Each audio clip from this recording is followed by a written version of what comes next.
God lets men direct their particular passions and interests as they please, says Rebbe Yehuda Levi, but the result is the accomplishment of his plans, and these differ from the ends sought by those whom he employs.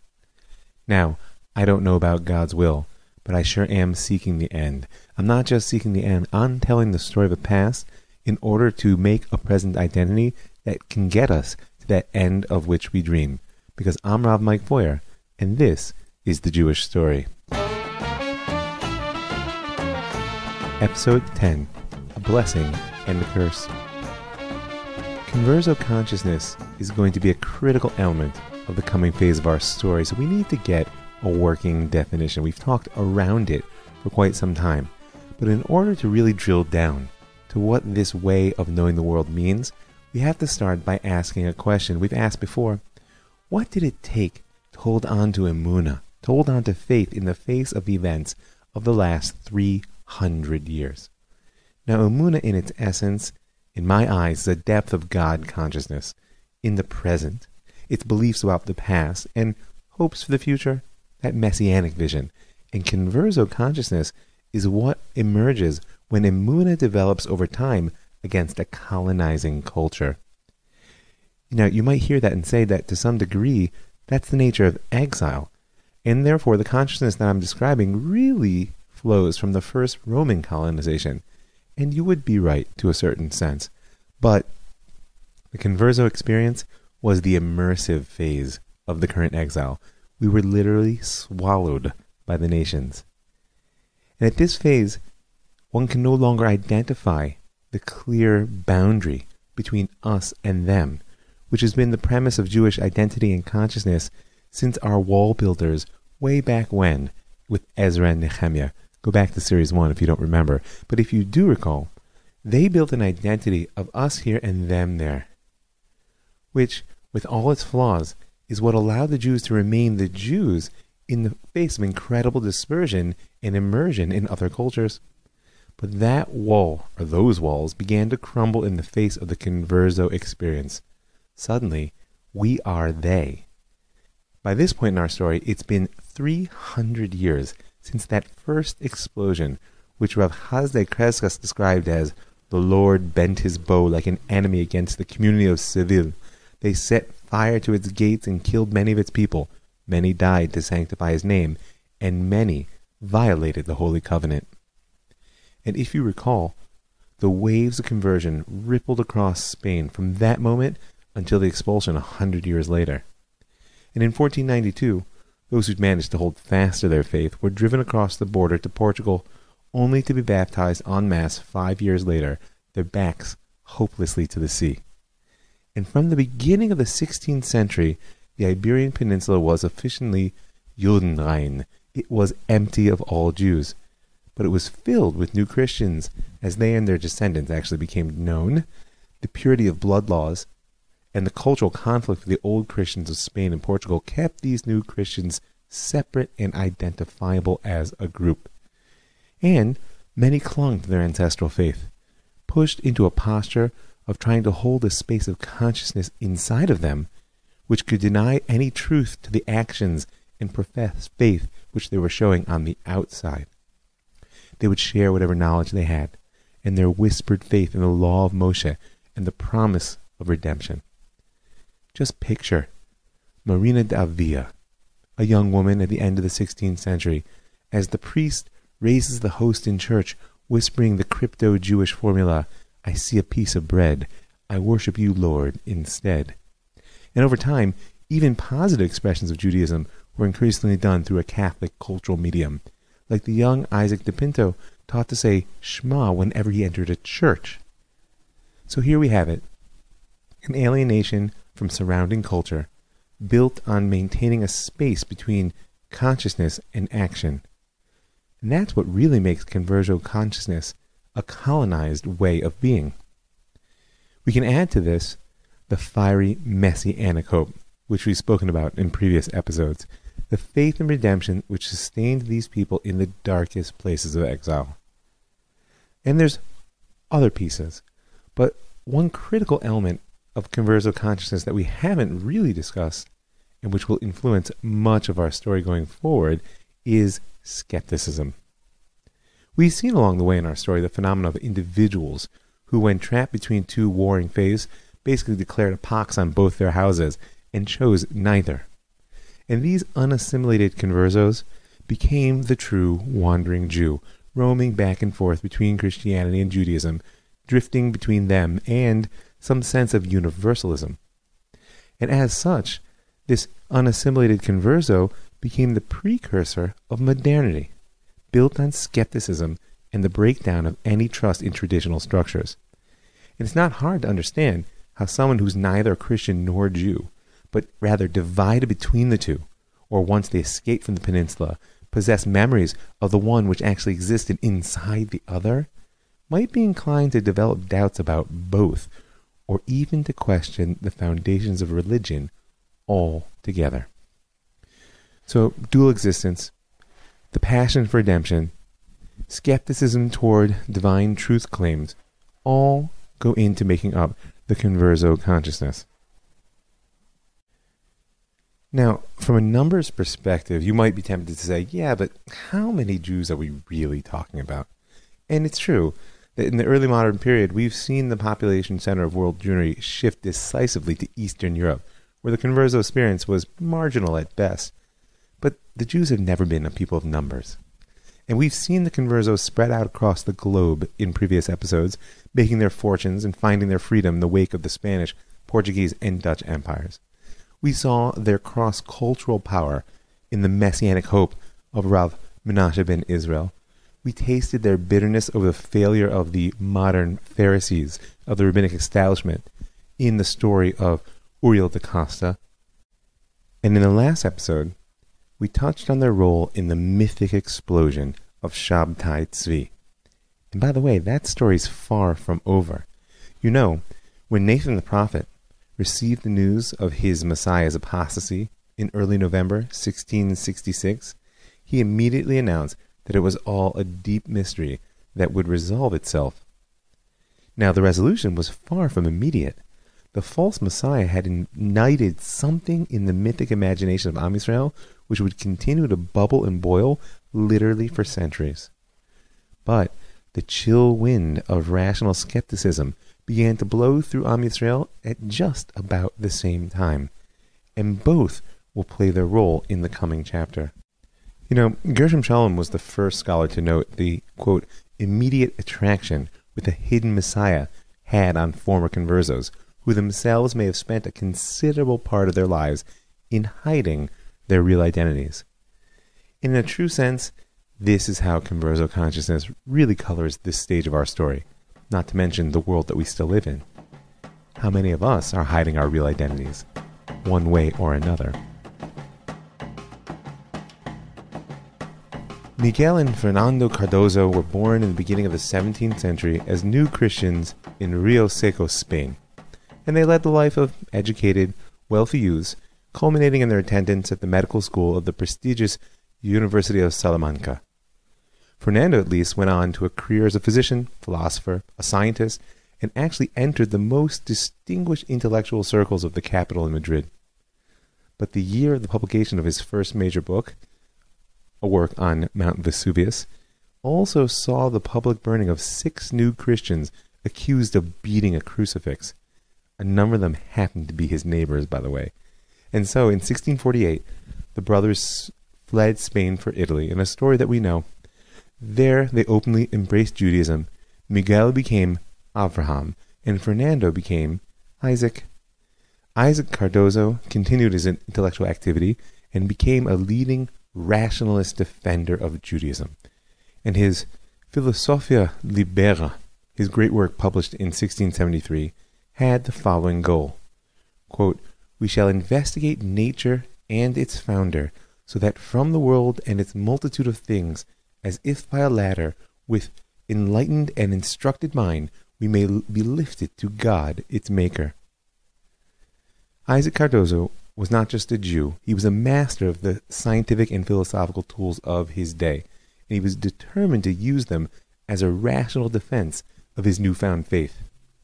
Meanwhile, as Isaac was attempting to reconcile Judaism with rational 17th century philosophy, his brother Abraham had become a Sabbatean prophet.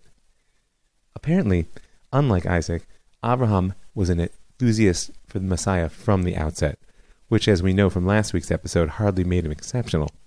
What did make Abraham Cardozo unique was his response to Shabtai Tzvi's conversion.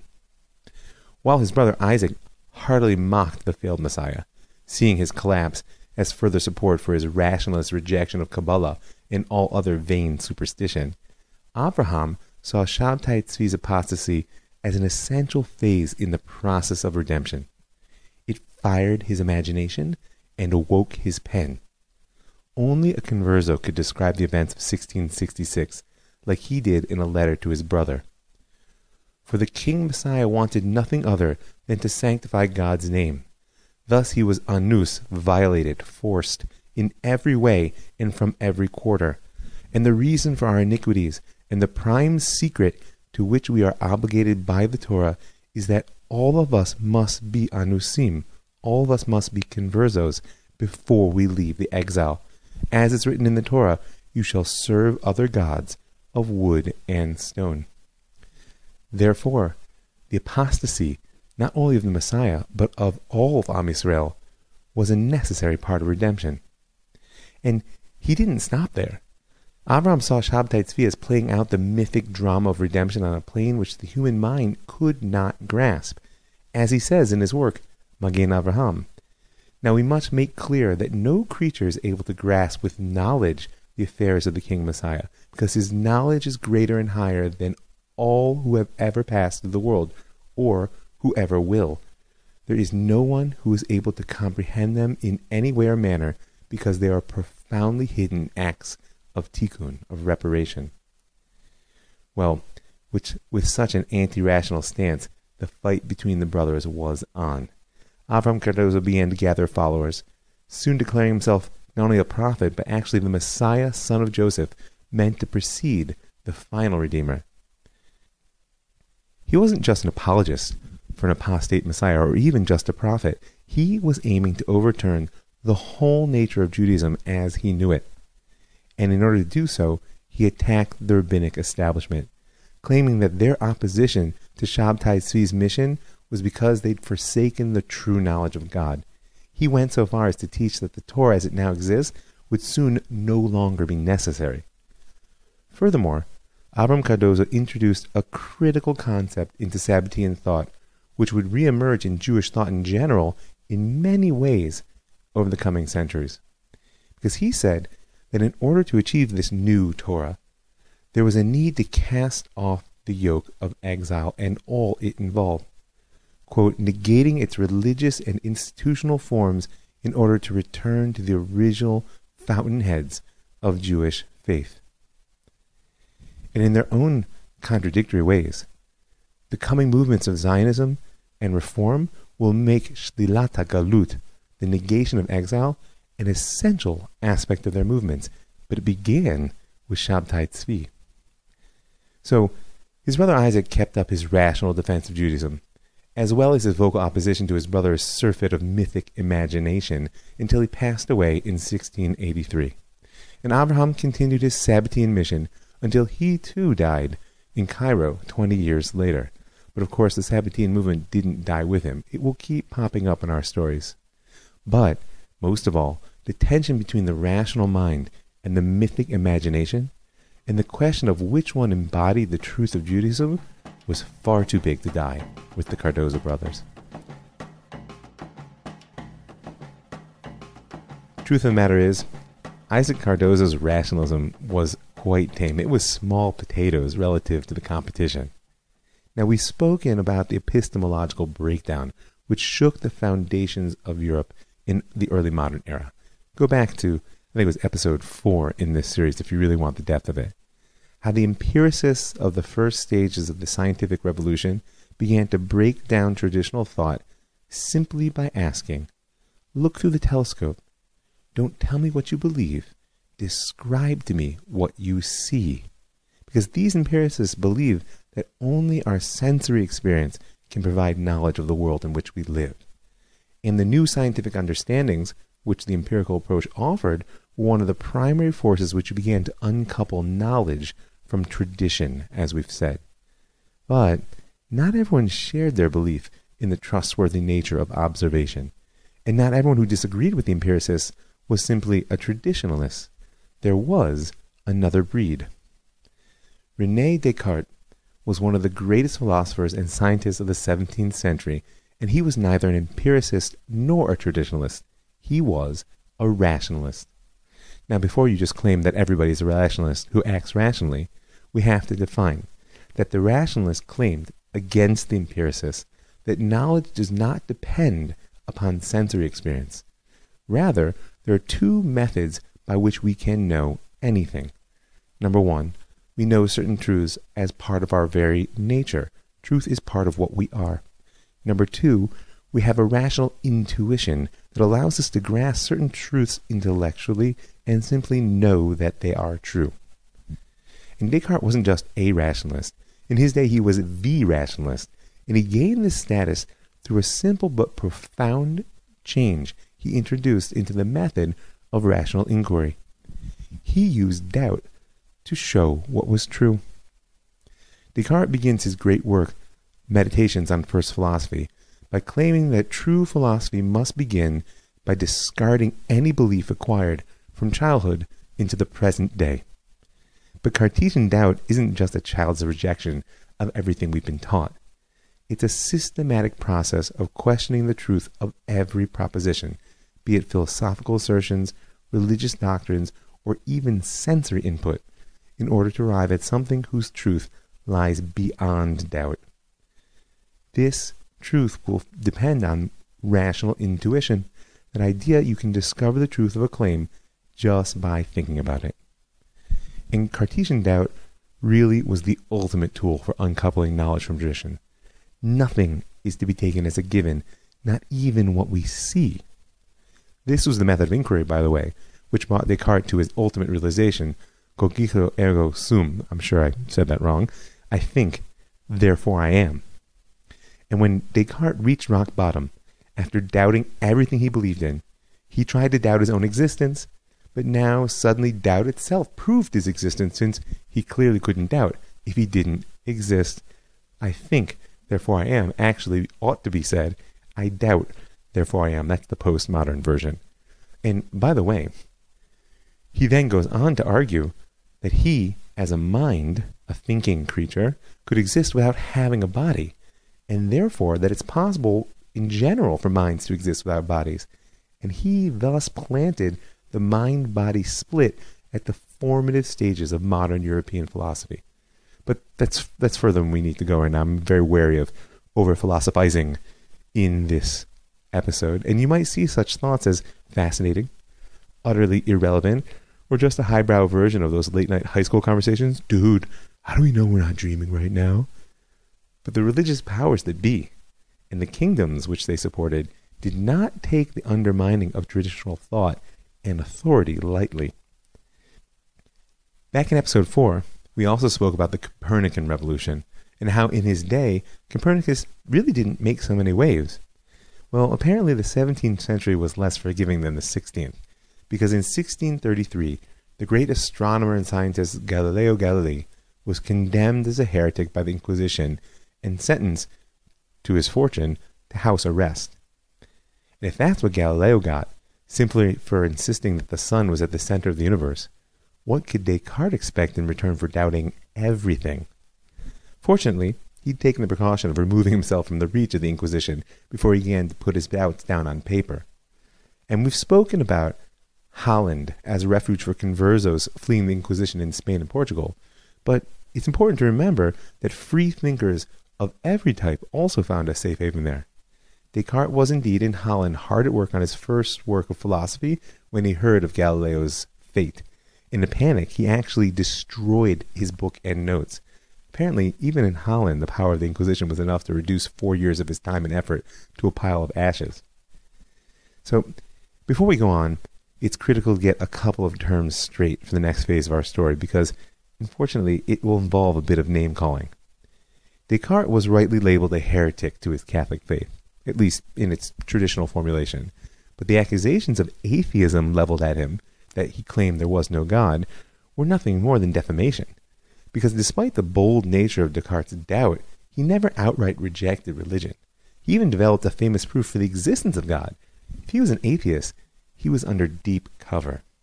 But he did tread the thin line between theist and deist. Now, classically, a theist is simply one who believes in God, or the gods. For that matter, you can be a polytheist. But in early modern Europe, theism meant belief in the God of the Bible, and in particular, a belief in a God who communicates with humanity through revelation and intervenes in history through miracle. And with the rise of empiricism and rationalism, many European thinkers began to rethink and insist that religious beliefs be founded on human reason and the observed features of the natural world. And thus, the deist was born. A deist believes that nature and reason can reveal the one deity who created the world, but that this creator does not alter the original plan for the universe, meaning no miracles and no revelation, and thus no religion as we know it. You see the conflict coming?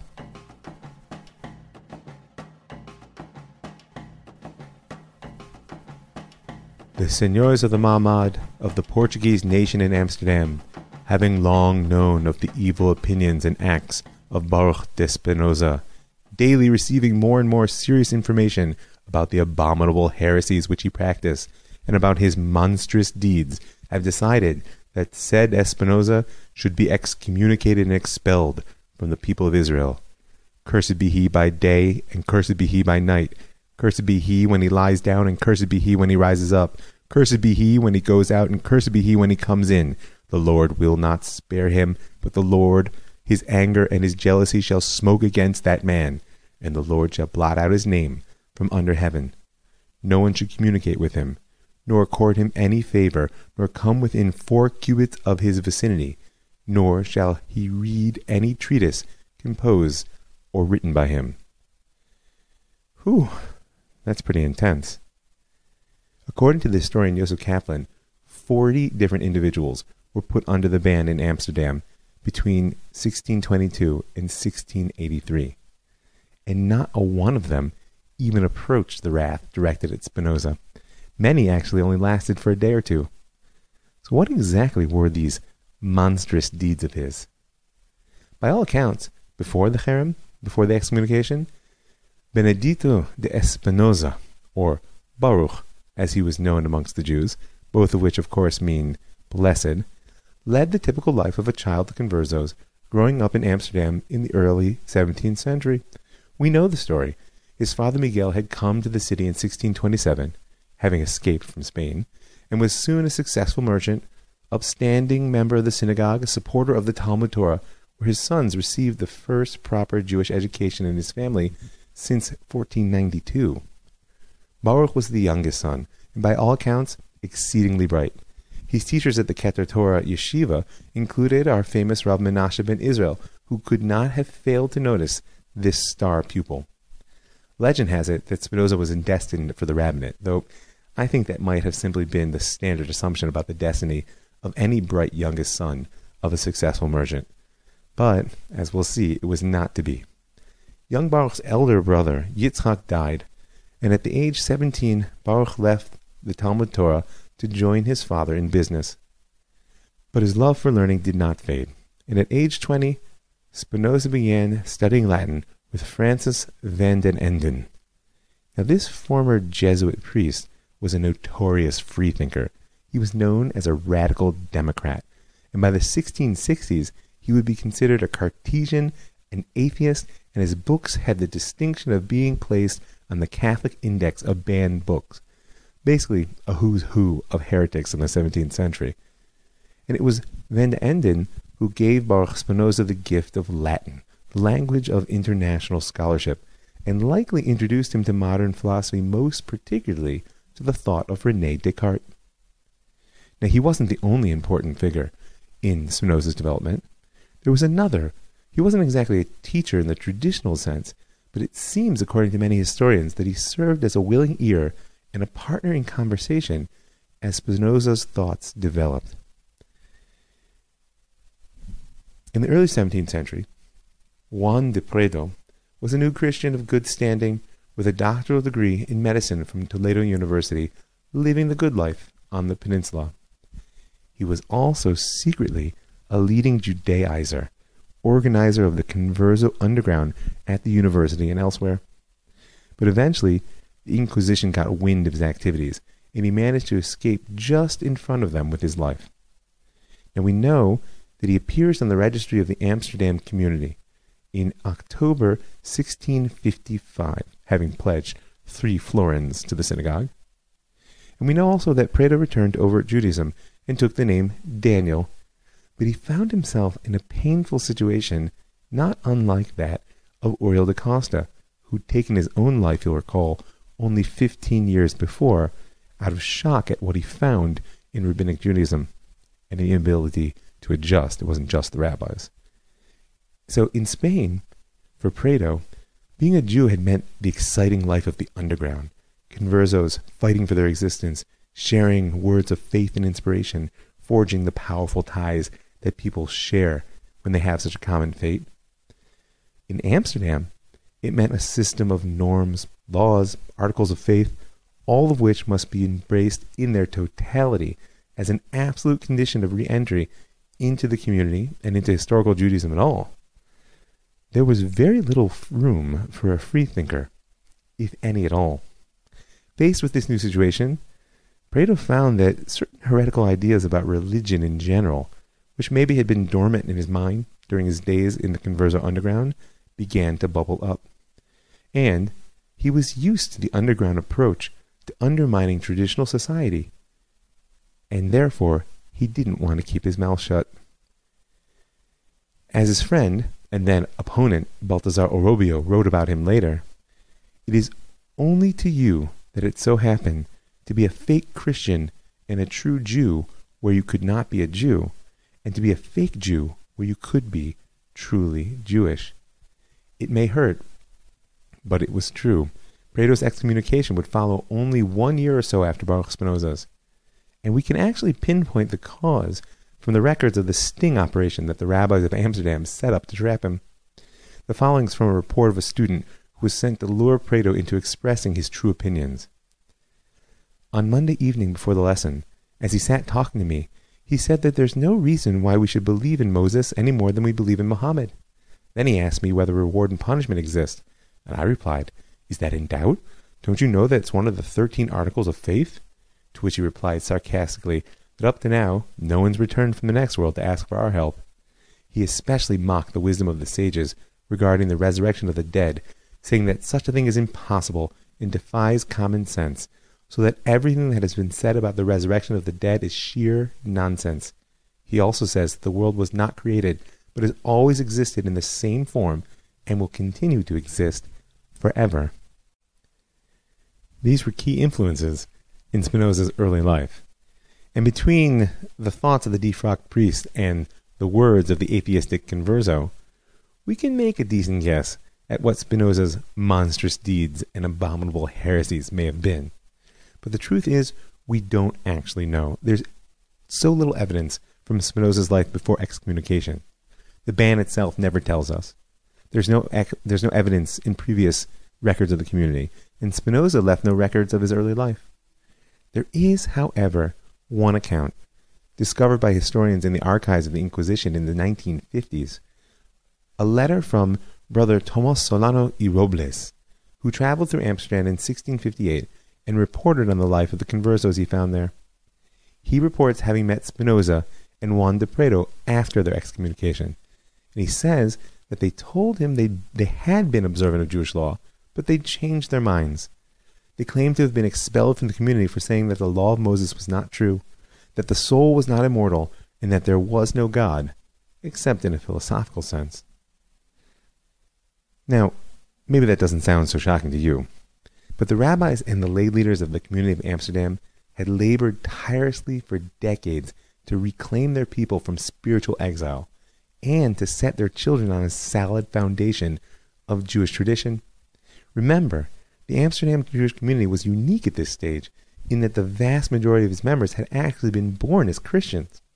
And it's not hard to believe that these thoughts of Spinoza's were found to be abominable, as they threatened the very fabric of the world which the previous generation had built. But the ban did not silence Baruch Spinoza, and the threat that he ultimately posed to the normative order of religious life had only just begun.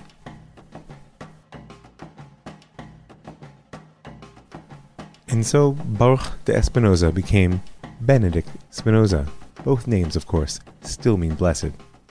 His earliest biographer reports that when he was told of his excommunication, Spinoza's response was, "Very well, this does not force me to do anything I would not have done of my own accord had I not been afraid of a scandal. I gladly enter upon the path that is open to me." And before we get to exactly what this path was, his philosophy, it's important to note actually what it was not.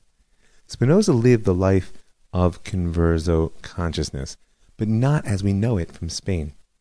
In the beginning, he was a Converso of reason, hiding himself amongst the Jews, who of course themselves were mostly former Conversos. He was pretending to be a Jew while being a heretic, a philosopher on the inside. And then, once he cut his ties with the Jewish world and turned to a philosophical life within the Christian community, again he continued to conceal his inner thoughts, because they were far too radical for the Calvinist-dominated Holland, no matter how liberal it was relative to its neighbors. It's also important to note that unlike prominent excommunicates before him, Spinoza did not leave the Jewish fold for any other faith.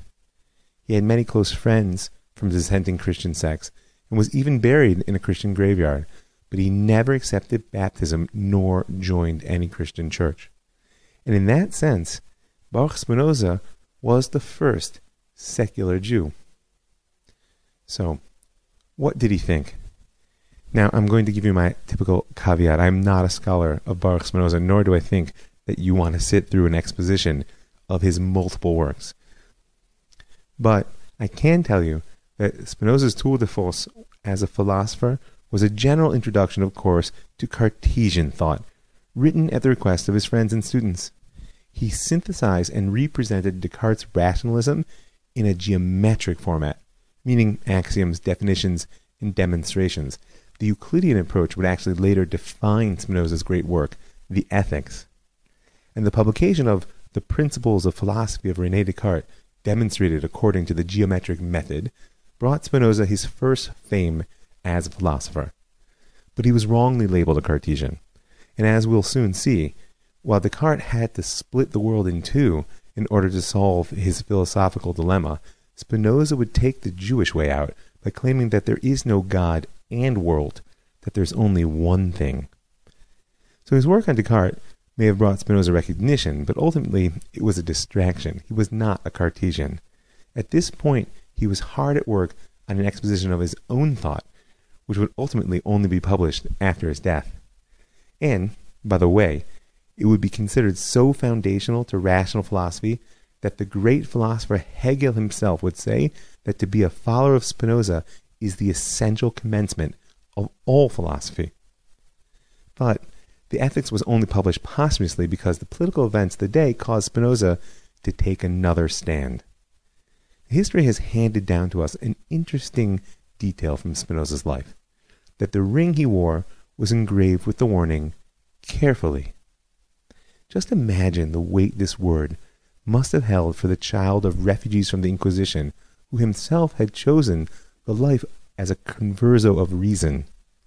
Nevertheless, despite this caution, Spinoza cherished the freedom of tolerance of the Dutch Golden Age too much to stand silent.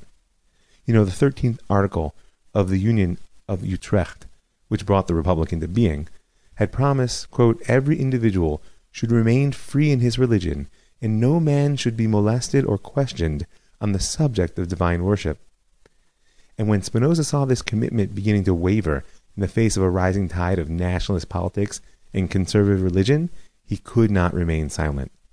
The result was the Theological Political Treatise. In its essence, the treatise is an extended plea for freedom in the civic realm, freedom of thought, freedom of expression, and most especially, freedom of philosophy and religion. It's a plea for tolerance.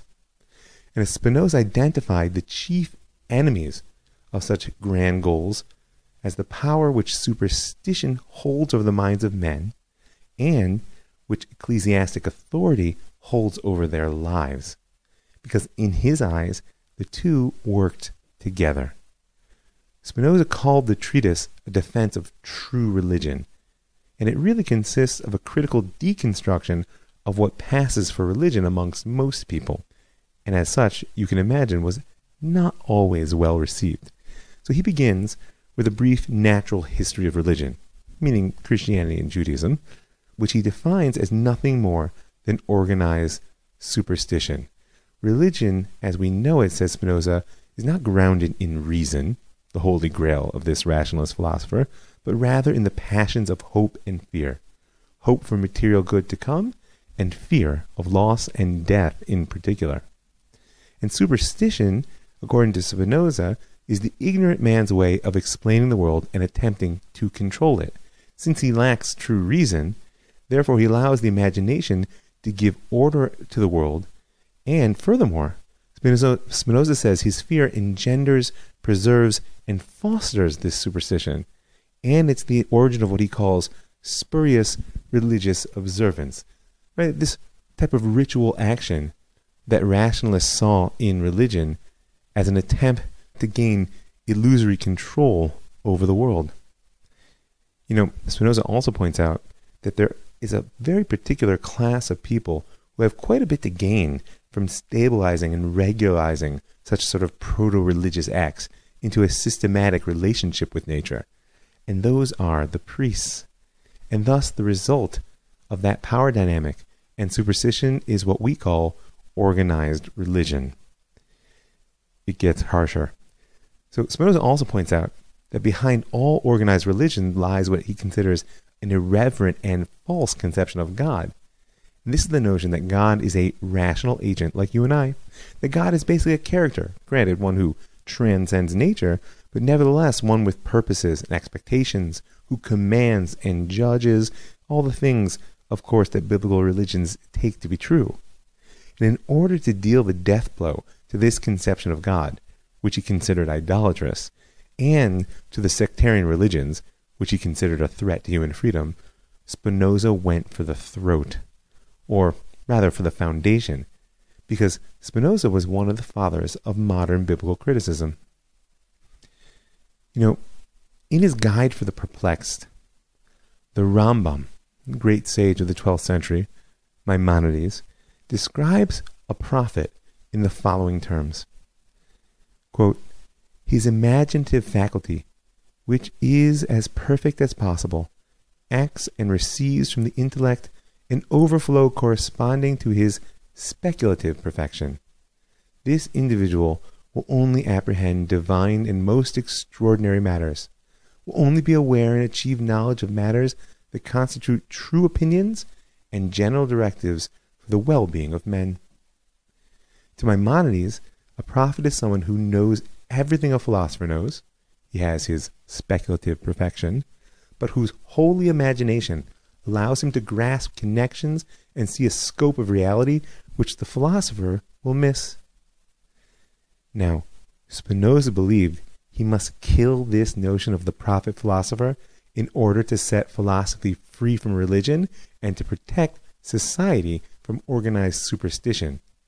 And in order to do this, reason must vanquish imagination.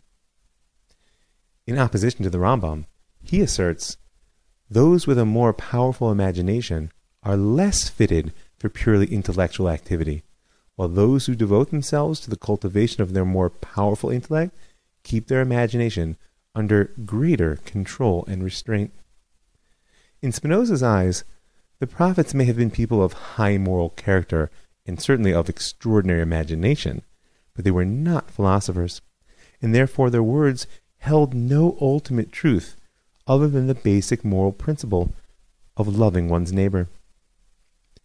As he says, we must believe the prophets only with regard to the purpose and substance of the revelation.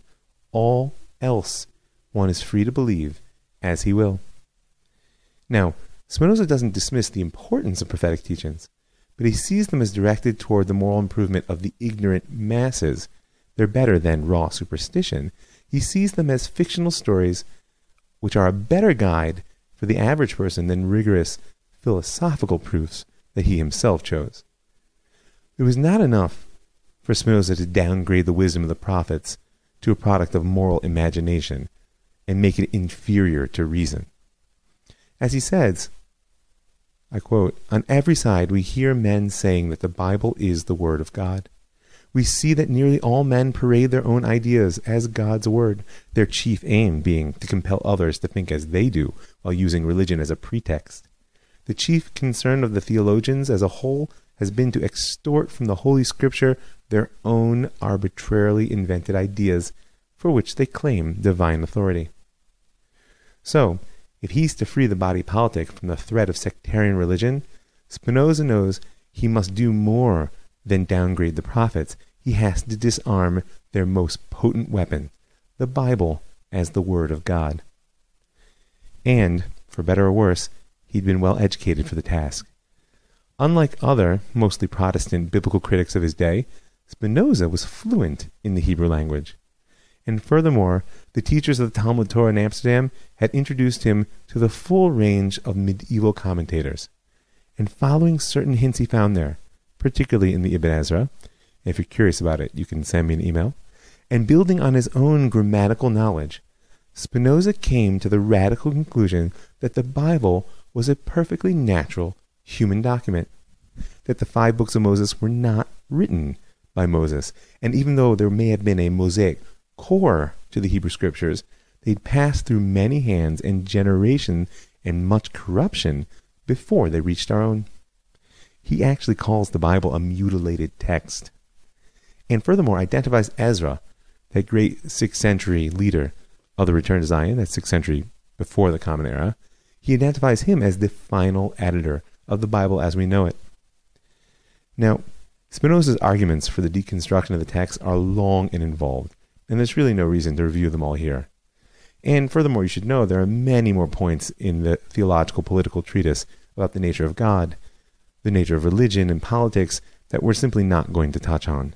But now at least we have some inkling of what the rabbis of Amsterdam found to be so monstrous. He killed the God of the Bible, dismissed his prophets, and undermined their texts, all in the name of the freedom to philosophize. And by the by, it wasn't just the rabbis who found Spinoza so monstrous.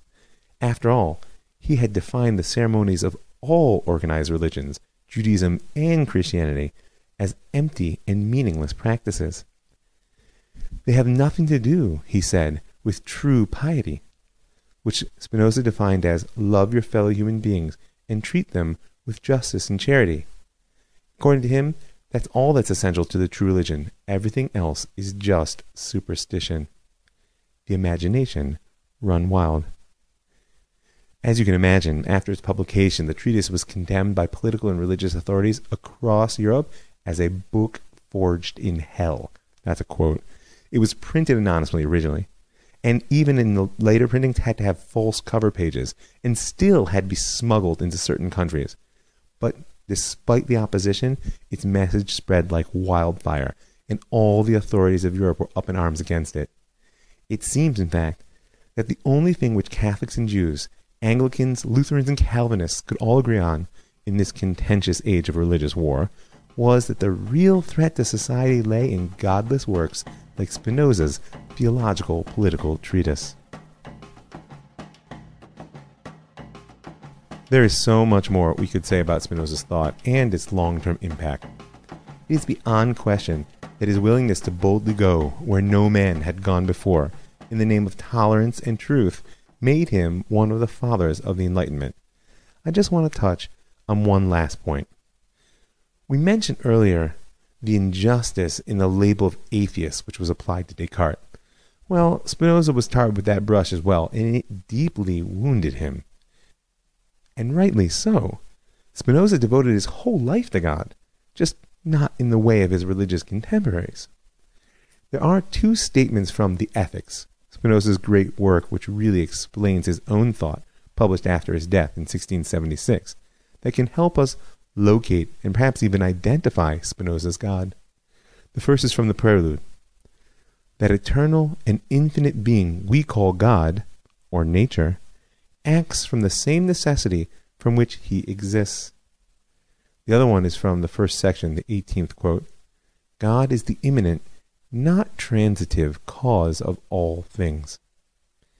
Meaning to Spinoza, there is no contrast between God and the world, and therefore no relationship between them. No command because there's no commander who stands outside of the commanded. No revelation other than that which reason can reveal in the world itself. God is nature. This position is often called pantheism, though the word wasn't coined actually until about 20 years after his death. And don't be afraid.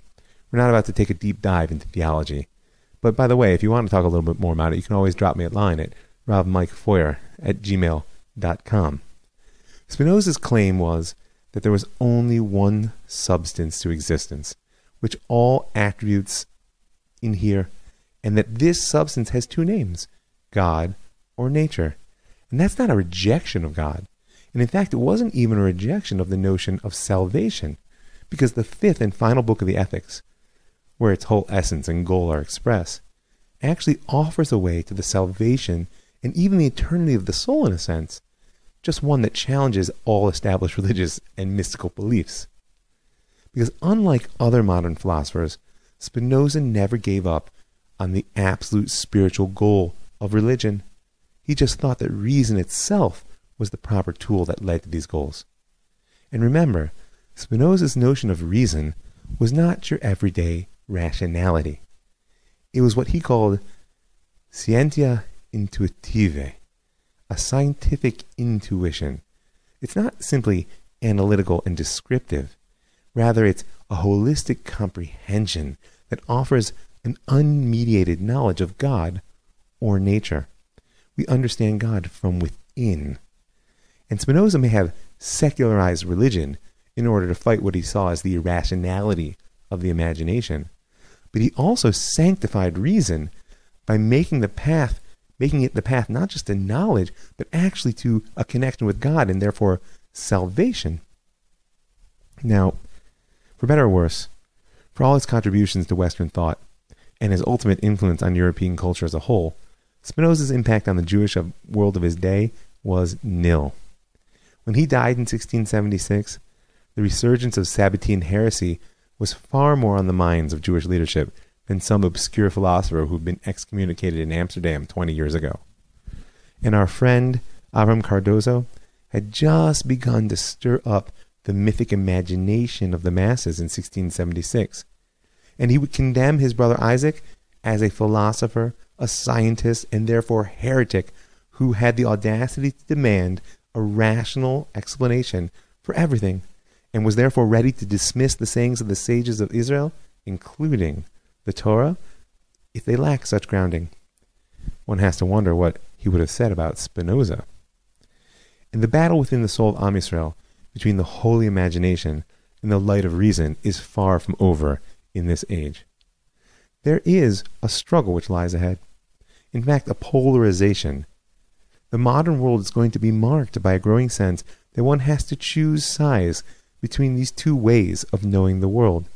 That either you can live the mythic imagination, that drama that the Arizal introduced us to, that the actions of the human being can actually complete the process of creation, or you can step into the cold light of reason and know the truth, even if it means killing God.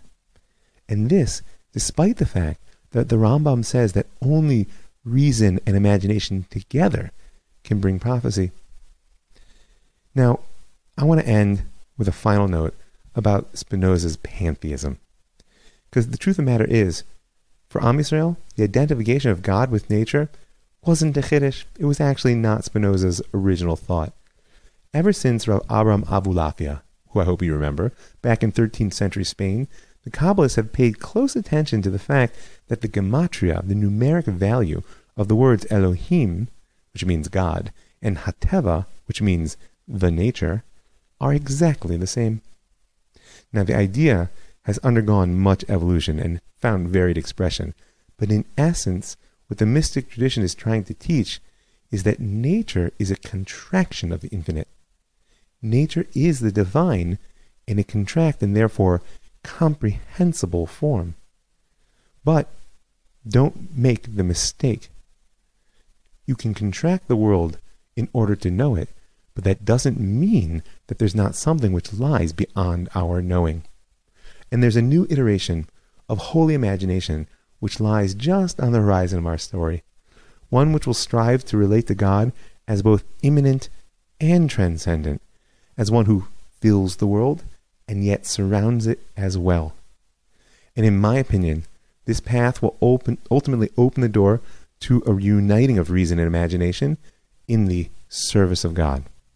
And maybe, just maybe, that's why when Rav Kook commented on Spinoza, he had the following to say: "Still, he, meaning Spinoza, was after all of the seed of Israel. His inner essence has a fundamental principle which after much refinement can enter our camp. Rav Moshe Mendelssohn, who we will discuss, began purifying it, but he didn't finish its repair. The holy Baal Shem Tov purified it without knowing who he was purifying, for he did not need its source. He drew his knowledge from its inner essence and purified it. And the process is still not finished. It's ongoing, and when it's entirely complete, Baruch Spinoza will leave the category of the cursed and be among the blessed instead." I just want to thank a few people. I want to thank all the people who give their hard-earned money to help make this material happen and keep it free and widely available. I have a campaign going right now. I'm looking for 36 new supporters before the 8th night of Hanukkah, and I'm asking you to go now to www.patreon.com/mfoyer, and you can click the button there for a little bit of per podcast support. If that's too much info, you can find me at Rav Mike Foyer on Facebook, or you can send me an email at ravmikefoyer@gmail.com, and I'll shoot you the details. And I want to thank the Land of Israel Network for providing a platform that allows me to reach so many wonderful people. I want to thank the Pardes Institute, pardes.org.il, for giving me the opportunity to teach so many wonderful, wonderful young Jews. I want to thank Suam Yaakov, because it's my home, and I want to thank you for listening. I'm Rav Mike Foyer, and this is The Jewish Story.